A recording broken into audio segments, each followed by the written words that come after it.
మరి ఏ ప్యాకేజీ కోసం 24 సీట్లకే చంద్రబాబు నాయుడు కాళ్ళు పట్టుకున్నాం. ఈరోజు చంద్రబాబు నాయుడు ఇచ్చిన ముష్టి 24 సీట్లకే ఎందుకు తల వంచావు పవన్ కళ్యాణ్ అని జనసేన కార్యకర్తలు నాయకులకి సమాధానం చెప్పాలి.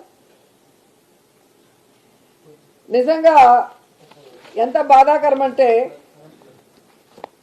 చెప్పుకోవడానికేమో గొప్పగా 40 ఇయర్స్ ఇండస్ట్రీ, నాకు విజన్ ఉంది, విస్తరాకుల కట్టుంది, నేను కేంద్రంలో చక్రం తిప్పానని చెప్పుకునే చంద్రబాబు నాయుడు ఒక సైడు, సినిమాల్లో పవర్ స్టార్ అని చెప్పుకుంటూ బయట పవర్ లైన్ స్టార్గా తిరుగుతూ మళ్ళీ బింకాలు పలికే పవన్ కళ్యాణ్ ఒకవైపు.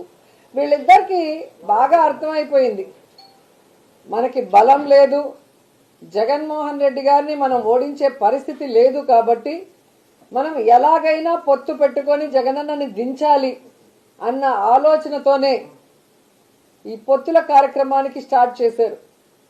కొద్దిసేపు బీజేపీ సంకనెక్కాలని చూస్తారు, బీజేపీ సంఖ ఎత్తించుకోకపోతే కాంగ్రెస్ సంకనెక్కాలని చూస్తారు, ఆ కాంగ్రెస్ ఎక్కించుకోకపోతే పిల్ల పార్టీలతో పోవాలని చూస్తారు. అంటే వాళ్ళల్లో వాళ్ళకి ఒక గందరగోళం, ఎవరితో పొత్తు పెట్టుకోవాలి, ఎలా వెళ్ళాలి, ఎవరు మనని పొత్తు